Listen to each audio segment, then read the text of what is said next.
Hi friends, இன்றைக்கி நம்ம white ரைஸுக்கு சைடிஷ்டாக ஒரு ரெசிபி செய்ய போகிறோம். இது சொரக்காயை வச்சு செய்ய போகிறோம். இதுக்கு நான் ஒரு சொரக்காய் எடுத்து அதை பாதி காய் மட்டும்தான் நான் இப்போ செய்ய போகிறேன். நீங்கள் முழுசாக வேணும்னாலும் செஞ்சுக்கலாம். நான் கொஞ்சமாக தான் செய்ய போகிறேன். இதுக்கு நான் அந்த காயை பாதியாக கட் பண்ணி ஒரு சைடு எடுத்து வச்சுட்டு ஒரு பக்கத்தில் இருக்கிறது மட்டும் இந்த காம்பு பகுதியை நீக்கிட்டு அதோட தோல் இந்த மாதிரி சீவி எடுத்துக்க போகிறோம். இது தோல் ஃபுல்லாக நம்ம சீவி எடுத்துட்டு இது கொஞ்சம் முத்தலாக இருக்குது காய். இது பிஞ்சாக இருந்தால் அப்படியே போட்டுக்கலாம்.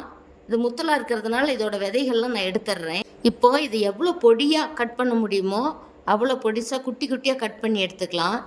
இதை ஃபுல்லாக அந்த மாதிரி கட் பண்ணி எடுத்து வச்சுட்டு இதுக்கு ஒரு 10லேருந்து 20 சின்ன வெங்காயம் உளிச்சு எடுத்து வச்சுருக்கேன். இந்த காயெல்லாம் கட் பண்ணி எடுத்து வச்சுட்டு இந்த வெங்காயத்தையும் பொடிசாக கட் பண்ணி எடுத்து வச்சுக்கலாம். இதுக்கு ஒரு தக்காளி நல்ல பழுத்த பழமாக எடுத்து வச்சுருக்கேன். அந்த தக்காளி இதோடு சேர்த்து செய்ய போகிறோம். இப்போ பாருங்கள், இந்த காயெல்லாம் கட் பண்ணி எடுத்து வச்சாச்சு.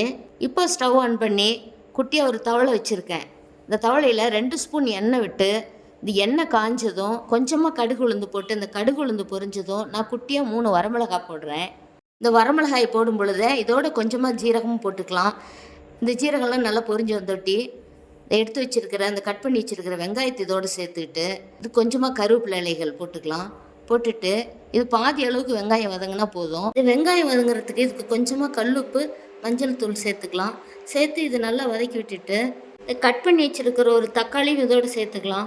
இந்த தக்காளி நல்லா மசிய வந்ததும் இந்த நம்ம கட் பண்ணி வச்சுருக்கிற சொரக்காயை அதோடு சேர்த்துக்கலாம்.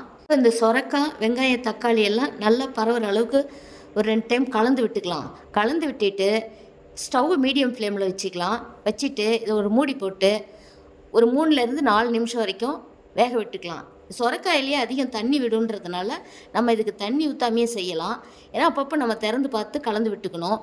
திரும்ப மூடி வச்சு ஒரு 2லேருந்து 3 நிமிஷம் வேக விட்டுக்கலாம். திரும்ப அதை திறந்து பார்த்துட்டு நம்ம ஒரு காயை எடுத்து நசுக்கி பார்த்தோமா அது நல்லா பூ மாதிரி வரணும். அந்த டைமில் இருந்து அது வெந்துருச்சுன்னு அர்த்தம். இப்போது இந்த சமயத்தில் உங்களுக்கு உப்பு பத்தலை அப்படின்னா நீங்கள் இன்னும் கொஞ்சம் போட்டுக்கலாம். நான் ஃபஸ்ட்டு போட்ட உப்பு இதுக்கு போதுமானதாக இருக்குது, அதனால் நான் திரும்ப உப்பு போடலை. இப்போ பாருங்கள், காய் நல்லா வெந்து வந்திருக்கு. இப்போது அதுக்கு ஃப்ரெஷ்ஷான கொத்தமல்லி இலைகள் கொஞ்சமாக போட்டு இந்த காய் நல்லா மத்தால் கடைஞ்சி விட்டுக்கலாம். நல்லா கடைஞ்சி விட்டுட்டா இது ரொம்பவே சூடான ஒயிட் ரைஸுக்கு செம்ம டேஸ்ட்டாக இருக்கும். இந்த மாதிரி நீங்களும் செஞ்சு பாருங்கள். செஞ்சு பார்த்துட்டு உங்களோட ஃபீட்பேக்கை கமெண்ட்டில் சொல்லுங்கள். பக்கத்தில் உள்ள பெல் பட்டனை கிளிக் பண்ணிக்கோங்க. அப்போ தான் நம்ம அடுத்தடுத்து போடுற வீடியோக்கள் உங்களுக்கு உடனுக்குடனே நோட்டிஃபிகேஷனில் வரும். இந்த வீடியோ பிடிச்சிருந்தால் லைக் பண்ணுங்கள். உங்கள் ஃபேமிலி மெம்பர்ஸுக்கும் ஃப்ரெண்ட்ஸுக்கும் ஷேர் பண்ணுங்கள்.